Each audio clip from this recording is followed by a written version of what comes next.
My name is Peter Coy. I'm a writer for New York Times opinion section, immediate past president of the New York Financial Writers Association, and I welcome you to another fine online event of the New York Financial Writers Association, this time with Dana Mattioli, who is a reporter covering Amazon for the Wall Street Journal in New York. We will be discussing her new book, The Everything War, Amazon's Ruthless Quest to Own the World and Remake Corporate Power. Dana was part of a team that was a Pulitzer Prize finalist in 2020 for its investigation into Amazon and was the winner of the 2021 Gerald Loeb Award for Beat Reporting. In 2021, she received the Work Prize and award from the Women's Economic Roundtable that honors excellence in comprehensive reported business journals. And she received a front page award for her Amazon coverage. Before covering Amazon, she covered mergers and acquisitions. I'm not going to go through all of her credentials, but I'll just point out that she's been at the Journal since 2006.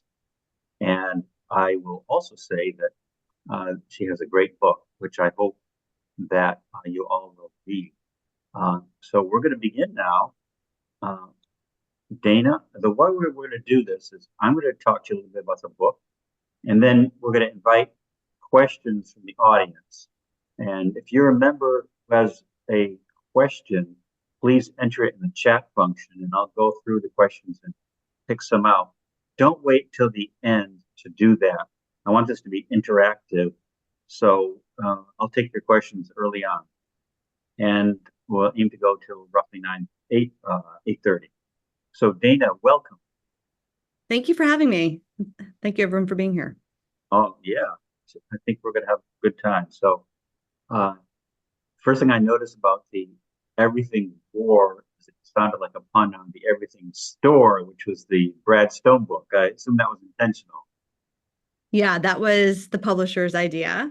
Definitely Okay. a pun on the Everything Store. And the war refers to more of the regulatory fights that Amazon's having around the world, where regulators are saying it's a monopoly. Yeah. So maybe I just start off by letting you give your thumbnail description of the book. Sure. So I started covering Amazon in 2019. And that was after I was the M&A reporter at the Wall Street Journal for 6 years, which was a job I loved. And during that job, I realized that something interesting was happening. In the beginning, retail and consumer CEOs were worried about Amazon for obvious reasons. By the time I left the job, every CEO in every industry was talking about Amazon in their boardrooms. They were coming up with Amazon proofing plans to make sure that Amazon didn't come into their space and steal their lunch. And it was becoming one of the most feared companies in corporate America. So when I left that beat, I wanted to cover them and get inside the black box that was this company that was purposely secretive. So I pitched that to the Wall Street Journal. And that was the basis for what this book became. I started digging around in Amazon's business practices and why it always seemed that this company would enter space after space, industry after industry, and decimate rivals. And what I found was it often had its fingers on the scale. And the book unpacks Amazon's rise from this garage startup started by Jeff Bezos, starting as this online bookseller, to one of the most powerful and important corporate giants in history, really, and the business tactics it used to get to that perch. And the book unveils tactics like spying on its own third-party sellers to steal ideas from them, using its M&A apparatus and its venture capital arm to bait and switch founders into handing over their most proprietary data for Amazon to then use for its own products, and other tactics that blur the lines on ethics and maybe legality. Yeah. Now, you've spoken to a lot of audiences about this, probably lawyers, consumer types. This is a journalist audience, so we're your sort of colleagues. We do what you do. And so I think the questions that I expect our members will have revolve around how you put the book together. And I noticed you said that you talked to more than 600 people for it, which is a huge number. And I assume some of that was just in the course of your reporting for the Wall Street Journal that you were collecting string along the way that became useful for the book. But can you just explain your reporting process? Yeah. So I know based on Amazon's stance with the press and even with DC, it could be a very combative company. It likes to fight any narratives about them that are unflattering. So I knew going into this that whatever I produced really needed to be buttoned up and, you know, beyond doubt. So I spoke to lots of people, like Peter just said, 600 people, and that included current and former employees, 17 of Jeff Bezos's direct reports, which is called the S team at Amazon, 5 board members. But it was also really important for me to have internal documents because I find as a reporter that companies will sort of try to dispute stuff from sources that they could say, oh, that person had an axe to grind. But if you have an internal email or internal financials or internal business plans, it's much harder for them to fight you on that. So I really made a very concerted effort to make sure I had the goods when it came to documents too. And I had hundreds of pages of internal documents that help buttress the book, right? So that's sort of how I went about this. I was really methodical in my sourcing, in my documents. And I also did a full fact check with Amazon PR, even though they weren't officially part of the storytelling process. I didn't rely on them for interviews. I Right. didn't really engage with them much beyond the fact check, but there was a full fact check where I thought it was important to hear them out, incorporate their denials or their background or their different accounts, and to include that generously. Were you hoping that you would get an interview with Bezos at some point, or did you kind of know from the start that wasn't going to happen? I didn't expect it, to be honest. I've never spoken to him during Well, my coverage at the Wall Street Journal. He didn't do much of that in the later years. In the early years, he was pretty vocal and he was a big spokesman for the company. And these more recent years, he hadn't. And also, I had written some really hard-hitting pieces about Amazon and Bezos for the Wall Street Journal. So for instance, in 2020, I had this investigation that ran on our front page about how Amazon was using data from third-party sellers on its site, that they were spying on them and using it to create Amazon branded products. And that investigation was the basis for Jeff Bezos having to testify to Congress for the first time in his career. So there was like a little bit of tension between me and the company based on that and some of the other coverage. So I wasn't expecting it, but yeah, everything that was, sensitive was brought to him by his handlers. yeah. Another question for you. As you unearthed material for the book, did you put it into the journal, or how did you work it out with your employer to decide what belonged to the paper and what belonged to the book? The journal has a pretty, I think it's like a standard sort of agreement that if you are writing a book that's based on your beat, if you unearth something that is just explosive and timely and scoopy, that you would also have to offer that up to the journal as a scoop. So Yeah, anything that you unearth in that process, you have to do that. What's interesting and when you report a book and when you announce the book is people come out of the woodwork. And oftentimes these are former employees that are no longer there, but they're unpacking really vivid scenes or providing documents about things that the journal would no longer find newsworthy. Had we had them at the time, if you had yeah, exclusive detail from 2017 before I even covered them, we definitely would have splashed on the front page, but it's no longer relevant. So stuff like that was fair game to just use as anecdotes in sure, the book, sure. but the didn't claim that as something that we should be writing for our own. Was there anything that did come up that was explosive like that? Did you had to go ahead and put in the newspaper? Yeah, one of the scoops that we got, a few actually. There was one big, what we call a leader. It's like an investigative front page story that you might take a long time to do. Was on a character at Amazon named Jay Carney. He was the head of comms and public relations, and how he had sort of botched Amazon's approach to Washington, D.C. So Yeah, that was the leader, but that was also a big part of the book. Not a big part, but part of the book. Another scoop I had that was part of my book reporting was that Amazon was starting to cull its private brands business because they were worried about regulators and people like Lena at the FTC. So they started killing most of their brands. So I ran that as a scoop, but it was also a bigger part of the book. So yeah, it was kind of symbiotic in that way, but not in a way that I think cannibalized any of the book. yeah. Speaking of symbiotic, you lead the book off with Lena, which I thought was a nice touch. And did you have helpful conversations with the FTC as you were doing it? I would assume that it could be mutually beneficial. You probably could tell them some things be useful to them, and they could tell you some things. So I couldn't speak to Lena Khan for this book because there was an active investigation um, into Amazon by the time I started writing it.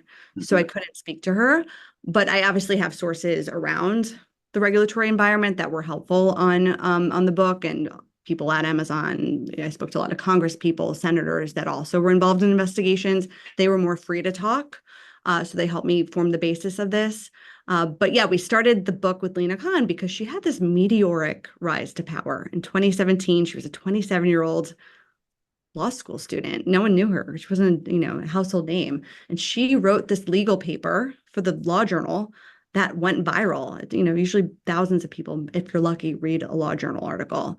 Millions of people read this. And she said Amazon is a monopoly.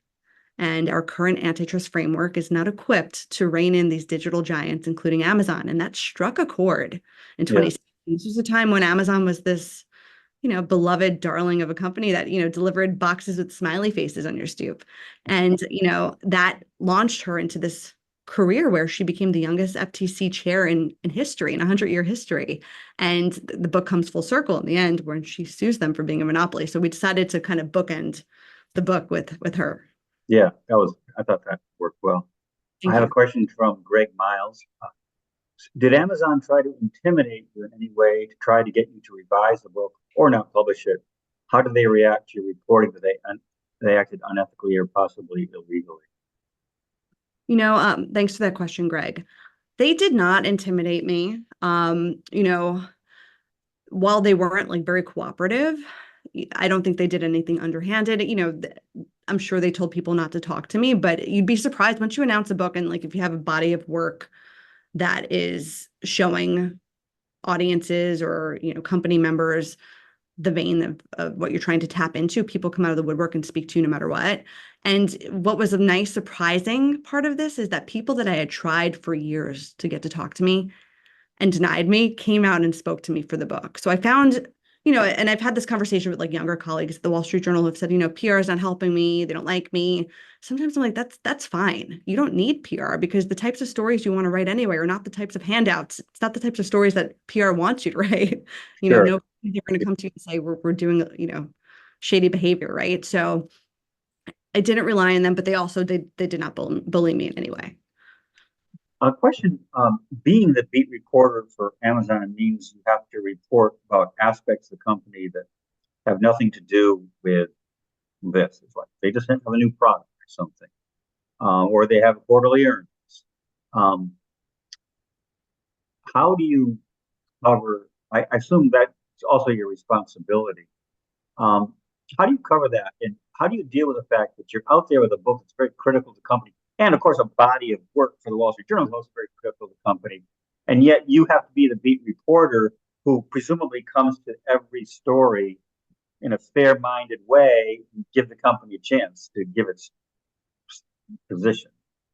Yeah, I mean, that is a balancing act, right? I was lucky that when I took over the Amazon coverage at the Wall Street Journal, I was given the bandwidth to really just do leaders and big scoops. So I wasn't like caught up with daily coverage for product announcements or earnings and stuff like that. But, I would say the journal typically has a policy that after you write a book about a company, it's like time to move off the beat because it could create some tensions. And, now I have moved off the beat now that it's out in the world. Oh, sorry, I didn't even realize that. So what is your new beat? So my new beat is technology investigations and enterprise. I see. But that would seem like it would still touch on Amazon. It definitely could, to the extent that I get like a very big Amazon story or Amazon's part of the story. That might happen from time to time, but I guess the difference here will be that Amazon won't be my sole focus. Yeah, I think that makes sense. Yeah. Um, so just going through some of the book a little bit, how do you categorize Amazon? At one point, you have a nice section about history of conglomerates, ITT, and so on, and how they went out of favor. And yet, in some ways, Amazon looks like a conglomerate. They do manufacturing. They have Amazon Web Services. They do movies and TV shows, and of course, uh, Amazon Marketplace. Do you think that's working for them? I think being a conglomerate, which by the way, Jeff Bezos would hate that term, but that is what they are. I think that's their secret sauce. I think, and it's kind of ironic to your point. They became a conglomerate right at the time when that structure fell out of favor with corporate America. All of the activist investors got involved and told GE and Honeywell and ITT, there's a conglomerate discount attached to your stock. Why are you doing 10 different things? Pick one or two and do them well. Spin everything off, sell them off. And then at that very same time, Jeff spun up this giant conglomerate. And I think the book makes the case that that's really helped them because they're able to use data across those different tentacles of the Amazon octopus. They're able to extract leverage with partners and competitors across their octopus. What's fascinating about Amazon is, not only does 40% of all online retail happen on Amazon.com, they're the world's biggest cloud computing company. They're the third biggest digital advertiser. They deliver more parcels than UPS and FedEx. They're a healthcare company, a logistics giant. I mean, you name it. Those are just some of their tentacles. And oftentimes, some of their most fiercest competitors have to work with not just one, but two or three of those tentacles. If you think of a company like Disney, Disney has to be on Fire TV, which Amazon owns for distribution. They're in Amazon's cloud, Amazon Web Services, and they sell a lot of their products on Amazon.com. So Amazon has a lot of leverage in those sorts of negotiations where they're able to extract terms that really no one else can get. So I think that is really part of their secret sauce here, and it served them very well. And I think that's why they have fought regulators so fiercely about any changes to its business model, because they realize it's a competitive advantage. They've made it work. The challenge is always management. Other companies that have tried to be conglomerates had the same idea. Well, we'll have a central CEO office and we'll manage the whole thing. I don't think in past decades data was such an important thing as it is now. I think maybe that's the differentiating factor that makes it work for Amazon and it doesn't work for others. But do you see that looking around corporate America? Other companies looking at Amazon and saying, hey, can we try to do something like that? It's a really fascinating question, and you're right. Other conglomerates have failed because they couldn't get the management right. When you start employing that many people across verticals, things could slip up. And Amazon, that has not been the case. I haven't heard of other companies trying to replicate the Amazon business model because I also don't think that they would have the buy-in from their investors in the same Yeah, way. Amazon's like a really unique investor story. Like I've spoke to a lot of early executives there who have told me that Amazon would not even exist today had Jeff Bezos not convinced Wall Street that they were different, that they didn't have to show profits for years and years and years, that right. they could grow and be rewarded for growth and losing money for years and years and years. And so I think there's a bit of a difference in how Wall Street treats them versus many of their peers, if not all of their peers.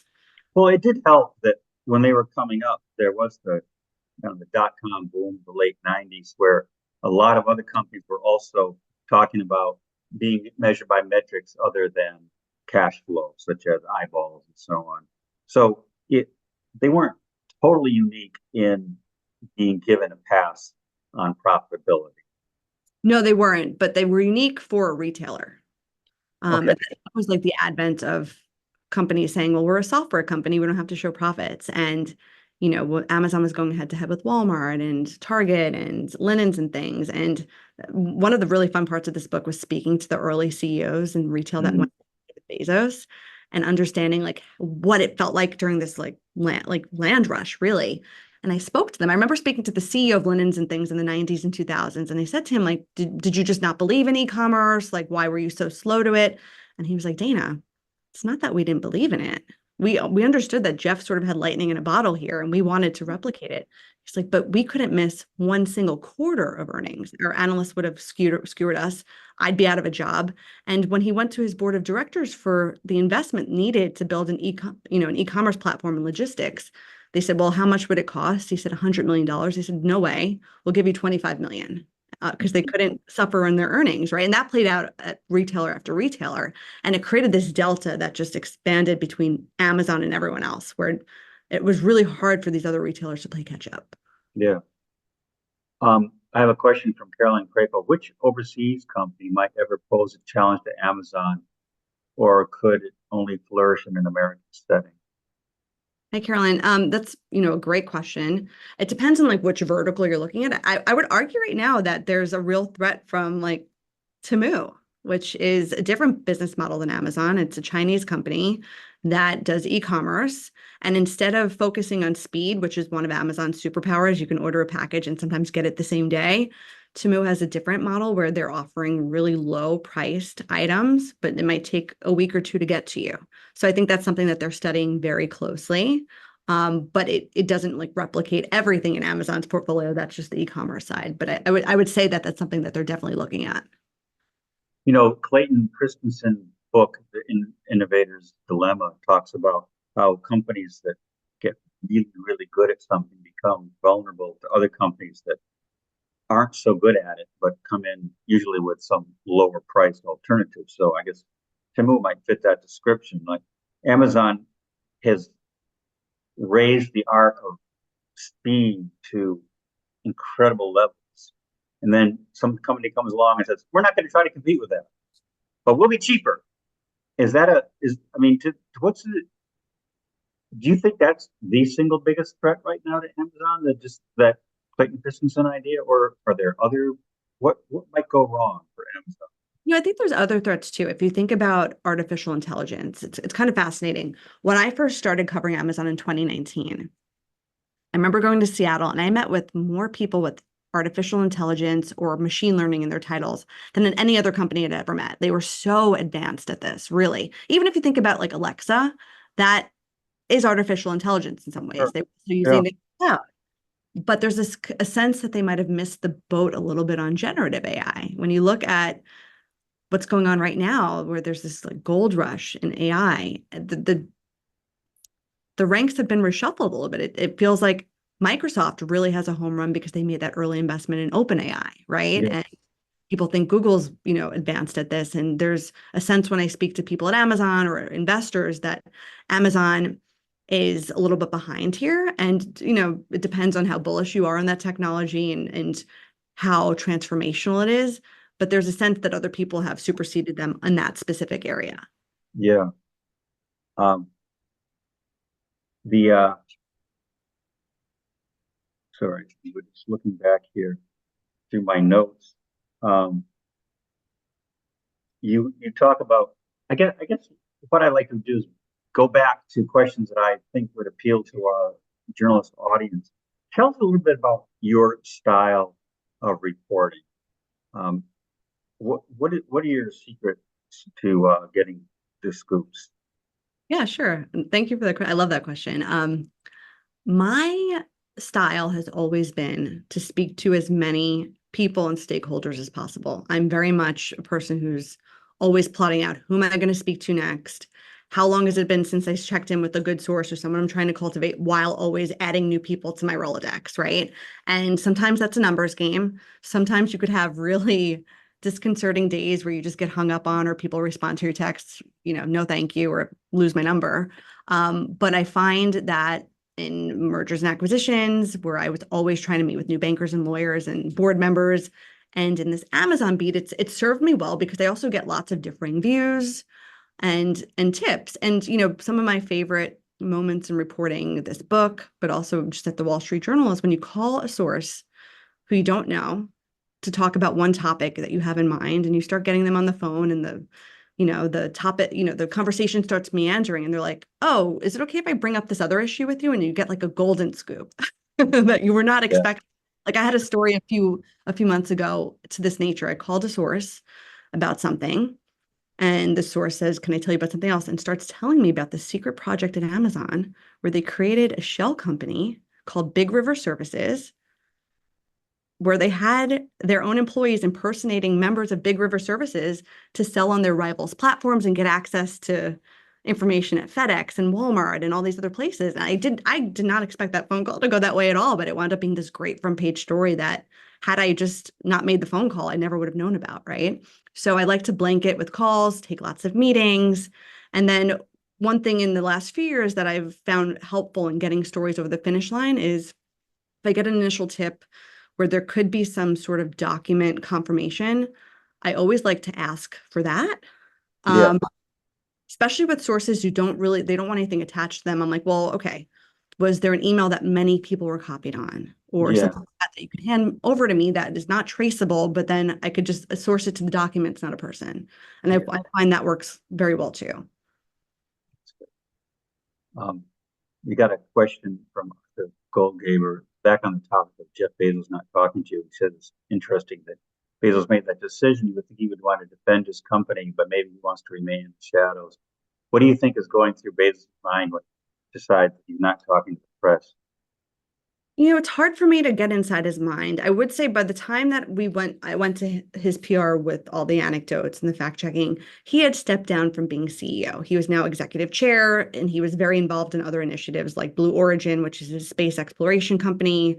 So that could have been part of it. He wasn't involved in a day-to-day capacity. Um, he's also a very busy guy.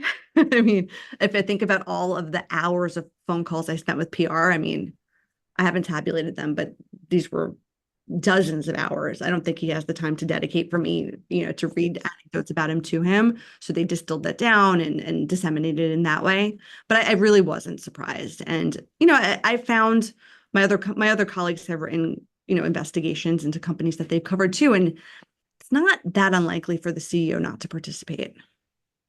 Yeah, that's true. Um, so um, I've written a little about Amazon here and there, not investigations like you've done, but I did read a piece recently looking at prices on Walmart.com versus Amazon.com. And it's so funny because Walmart was the big scary company before Amazon.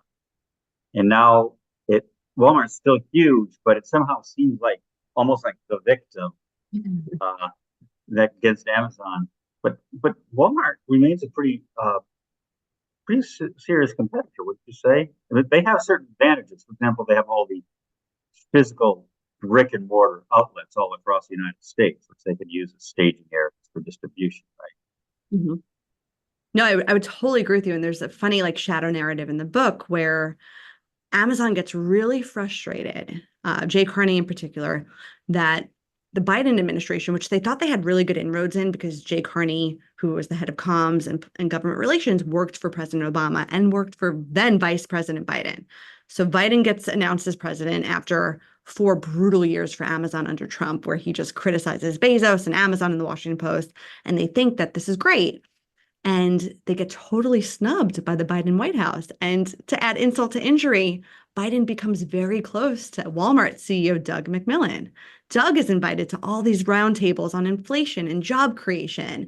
And that's just like, a dagger in Amazon's side. And there's these scenes where Jay is pleading with, Ron Klain and other people at the administration to like let Bezos come there.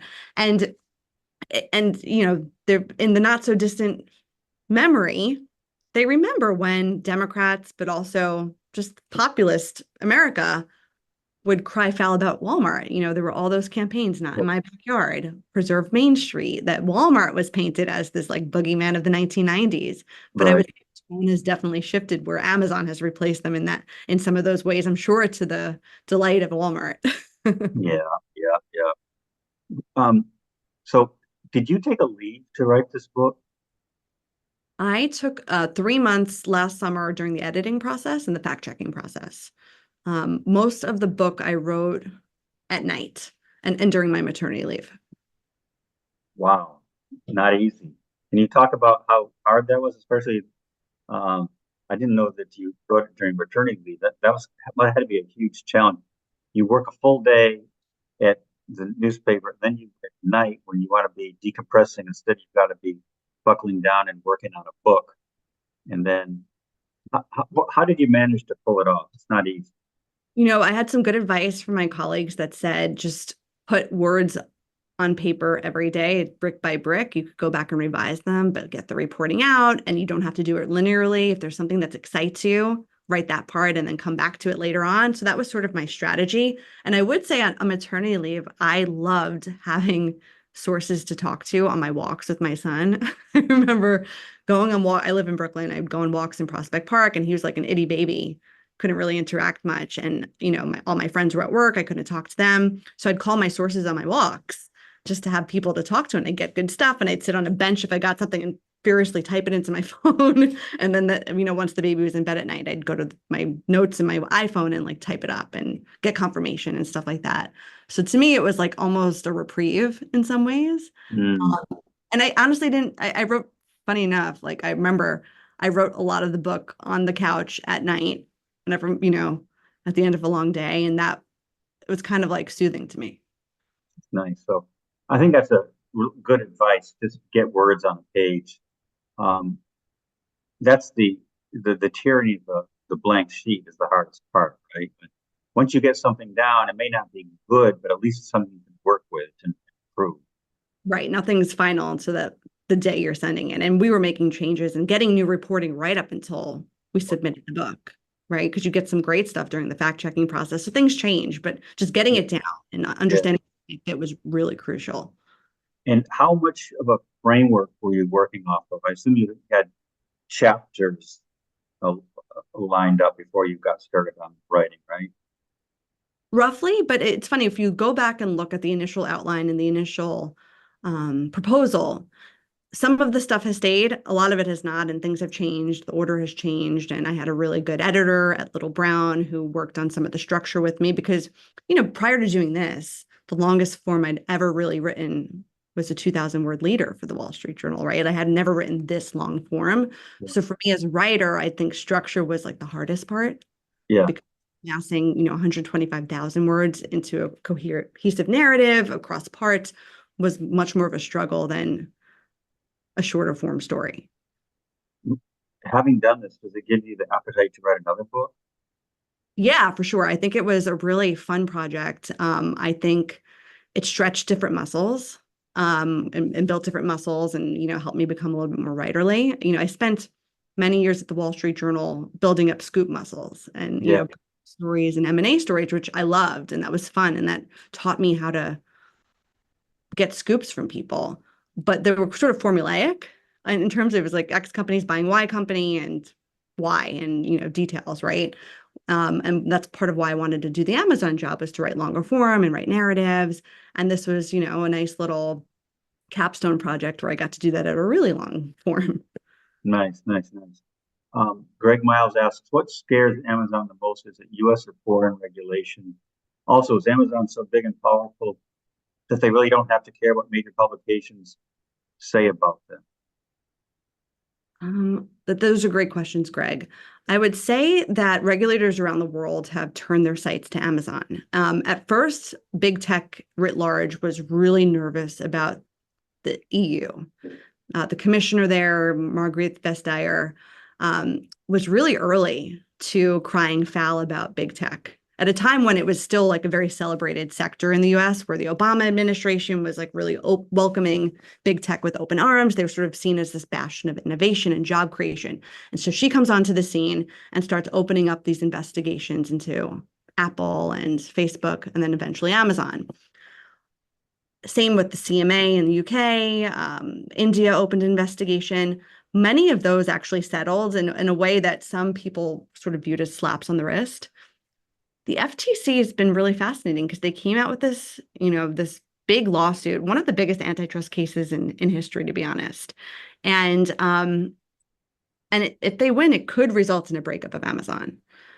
Fascinating to me is that Amazon doesn't seem all too shaken by it. I think this one, could have legs, but there's a scoop in the book where it's a few weeks after Amazon gets sued by the FTC, and they have this all hands meeting in Seattle where people from all around the world at the company could log in, and it's this big arena, and Amazon's general counsel gets on stage, and one of the audience members asks, what are his views on the FTC lawsuit? And he says, he quotes Taylor Swift. He says, well, haters are going to hate. We're going to shake it off. And it was like very dismissive of the lawsuit. So I don't get the sense that they're all that nervous about anything, to be honest, that it's business as usual. And Andy Jassy, who's the CEO now, has been telling his executives that they could be a $10 trillion company, which is 5 times as big as they currently are today when antitrust regulators are saying they're already too big, right? So I think the most immediate concern would be the FTC lawsuit, but I think they think that they have good chances. Okay. We have a question from Richie Young saying, how does the experience working with a book editor differ from working with a newspaper editor? To what extent did the book editor help shape the book? Yeah, this was a really great process. I would say that the experience differs greatly editor to editor in the book side. I know a lot of my colleagues had editors where, because the publishers are so strapped right now, where they either the editor was like late to getting to their project or had a very light touch or didn't like weigh in very much. I had a great relationship with my editor. He was a total rock star. He really believed in the story, and he was really formative in helping me shape chapters and narratives, and I'd bounce sourcing off of him, and he just got it. He was very much a reporter's editor. So I thought it was like such a great symbiotic relationship, and almost like a newspaper relationship on a longer piece. And to me, I love that, especially as a first-time author. It was like a front page edit at the Wall Street Journal in steroids across many words instead of just, a smaller amount. So that was really gratifying for me. It also, it saves you from yourself as a first-time author. Yeah, I think you were lucky because I don't think everybody has such good experience with their book editors. Yeah, you hear about more negative experiences than positive, but I'm very happy to be in that latter camp. Fantastic, fantastic. I just want to remind people on the call that we're open for business. Please enter your questions into the chat function. Um, we're coming up on time. We don't have to go till 8:30 if people feel they've gotten what they want to know. I realized I didn't answer Greg's second question. Do you want me to go back to that about whether Please. Amazon cares about major Yeah. publications? Oh, yeah. Right. Yeah. Yeah. On that question, I think they very much do care about what the press thinks of them and says about them, also what politicians say about them. There's some narratives in the book where Amazon and Bezos in particular is like very angry about the type of coverage the company is getting and how it's being maligned in Washington, D.C. with politicians. And Bezos instructs his team to punch back. Those are the exact words. He wants to really change any negative narrative about the company. And some of people in Amazon's S team took the view that Amazon was the most maligned company in recent history, that, yeah, there'd been a change in perspective about like big tobacco, for instance, but what Amazon was experiencing was worse. So I think they are very sensitive to news coverage and political rhetoric about them. But I think I'm putting words into Greg's mouth here a little bit. But if they're sensitive about it, they don't seem to be doing things that they would be required to build more goodwill with the news. I would agree with that. I think they want to punch back and prevent the stories rather than like change the underlying behaviors that create the stories.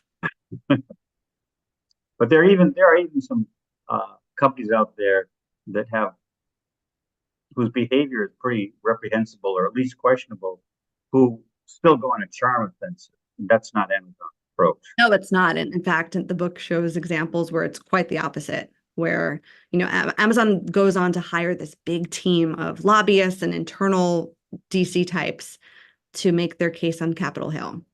And they come up with a metric called watering the flowers, where they're supposed to ingratiate themselves to senators and congresspeople and make Amazon's case. But Bezos like couldn't help himself. And in Seattle, they didn't understand DC.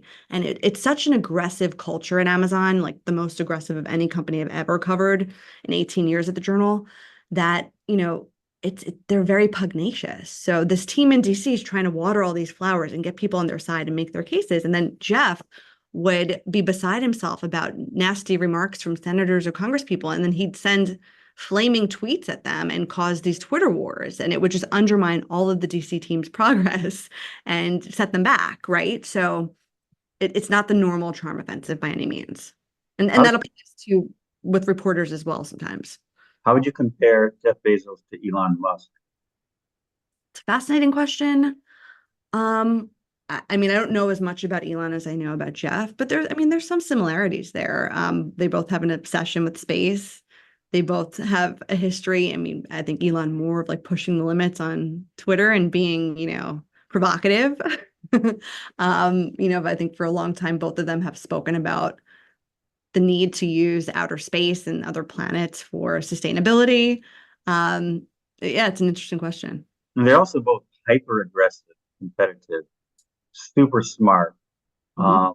technology oriented. High standards.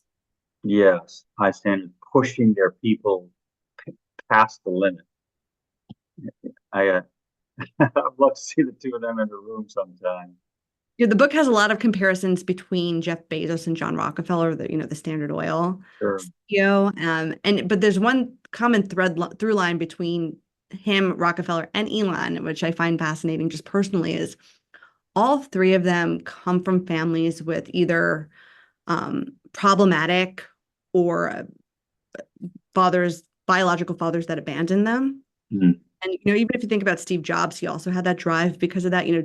Bezos's dad left when he was a few years old and was a unicyclist in the circus. John Rockefeller's dad was literally a snake oil salesman who sold fake cures for cancer and had another separate family. Elon's dad, if you read the Walter Isaacson's book, was very abusive and in a lot of ways. And Steve Jobs was adopted, and people say that that was part of his drive to prove himself, right? So there is that common through line as well. So obviously, the secret, if you want your child to be a billionaire, is to be abusive. No, that- no, maybe not. I don't. Let's not. I would recommend Let's strike that from the record, folks. that. Yeah. All right. So uh, I see a question here. Um, asking Arthur Goldgaber again, asking, did you get into the labor issues at Amazon? The answer is yes. Seems that it's a lot of coverage about unionization efforts, workers' rights a while back. It seems to have subsided. I did it. It's not the focus of the book. The focus of the book is more about the white collar side of Amazon. And I think there's for good reason, been a lot written about the labor side, the warehouses, Yeah. um, conditions there. What I found is that even though the white collar side of the company is not manual labor, there's different pressures and conditions. It could be extremely, extremely grueling in different ways. There's a scene in the book where an employee who's put on a performance improvement plan because Amazon still does stack ranking, which is, an HR mechanism that's fallen out of favor in most of corporate America. They do stack ranking. It creates this environment where employees are competing. Can I stop you for a second? Just explain stack ranking. I know it's in the book, but Sure. Um, Stack ranking is when a company cuts the bottom certain percentage of the workforce every year, even in years where they're doing well. And Amazon in the beginning, Jeff loved this. He did 10%. Now they do 6% every year. And that has had really bad consequences for the culture. It's created this toxic environment where employees compete with each other. Some of them liken it to the Hunger Games, and people are competing for their jobs every day. And some of the bad behavior in the book where they're doing things that they shouldn't do is directly correlated to that. So there's a scene in the book, for instance, where an employee is put on this performance improvement plan, and it just takes a toll on his mental health. And he goes to work and he sits at his desk and types out a suicide note, and he sends it to the whole company, copies Jeff Bezos and everyone else. And it's the last line is, now look out your window and watch me fall. He jumps off the roof, right? And it just shows how much of a pressure cooker of an environment it is there. And that's not the only attempt of someone trying to kill themselves at work at Amazon, unfortunately. And what's telling to me, to the point earlier, Peter, is instead of rethinking the culture or stack ranking and what led to that scene, Amazon's response was to just delete the email from everyone's inboxes and go on with the day. They didn't address it publicly. I mean, I have the 911 call where his coworkers are trying to save him. They're calling an ambulance to get help for him. It was really traumatic stuff. Luckily he survived, but Amazon just kind of ignored it and went on, deleted it from the inboxes. And that's what I mean when the gut reaction is to just change the narrative rather than change what caused it. that's pretty trouble. I don't want to end on a down note like that. Let's find something positive to say. Well, how do you think the FTC lawsuit is going to go? I mean, I realize that's not your job, but how do you think it's going to unfold? It's interesting. The FTC under Lena has had a string of pretty embarrassing losses in the tech Yeah. space because she's relied on interpretations of antitrust that have not been generally accepted the last 40 years, so they've lost. What's interesting to me about the Amazon case is she's saying that Amazon its power in e-commerce and over its third-party sellers is raising prices for all of us. So it's a traditional consumer welfare case, which is the generally accepted interpretation of antitrust the last 40 years. So I think she has a better shot than, at the Microsoft Activision lawsuit or the Facebook with an unlimited one. But she still has to prove, though, that because Amazon, she has to prove that Amazon is raising prices when prices are pretty low, right? That's her biggest, I would say, hurdle to overcome. Well, I think Amazon has sort of benefited from this longstanding perception that they had the lowest prices, and they did. For a while. They were undercutting in prices to, Yeah. steal market share. But in more recent years, they've been able to jack up fees for their third-party sellers, where 60% of everything sold is from these third-party sellers. So for every dollar a third-party seller makes on Amazon, 45 cents goes in Amazon's pocket. So those sellers have had to raise their prices to offset those, Right. right? And they've also had to offset them and raise their prices at Walmart and Target because you can't sell for a lower price at other retailers and comply with Amazon's rules of their platform. So that's the FTC case. I mean, it's not going to play out until 2026. So, a lot could happen between now and there could be a new president, and who knows if she's going to be in the role. So Right. that could happen in the interim. Catherine Harris asked, based on what you know about Jeff Bezos, do you think he will abandon the Washington Post, perhaps sell it to another billionaire? It's a really good question, Catherine. I don't think so. I think he bought the Post sort of as like a civic responsibility. This is like an act of goodwill. It's come back to bite him in a lot of ways. Unlike Warren Buffett, though, he did want it to make money and be profitable. He didn't want to make this a money-losing venture. So they're having some stumbles right now. I know we're all watching pretty closely what's going on there, but I couldn't see him abandoning it because I think he does believe like it's important for democracy. Well, that's nice to hear. Um, I got a couple questions about how Amazon might change as Jeff Bezos is no longer CEO, as you pointed out. Um, but as he still has, I think, probably a strong imprint on the company. It is as he ages, changes his priorities. Do you think there's any likelihood of the company changing its culture in a meaningful way? I mean, that's a really good question. I've seen the way that the new CEO, Andy Jassy, interacts with regulators be much different than it was under Jeff. Andy is much more diplomatic. When he first took the job, he made a big effort to go around Washington, D.C. and meet regulators and Congress people and get them in a way that Jeff was never interested in. That being said, I don't see changes to the culture, and I don't, even if they wanted to change the culture, which I'm not even sure that they do, it would take years to change this culture. I mean, their leadership principles are so ingrained in them. For 30 years now, the way that you succeeded at this company was being super aggressive and abiding by these generally accepted principles at Amazon. So I think it would be very hard to change that culture if Jassy wanted to. And I don't get the sense that he does. He came up in this culture. Yeah, yeah. You know what? I think I'm going to end on that note because that's a good forward-looking spin, as we say in journalism.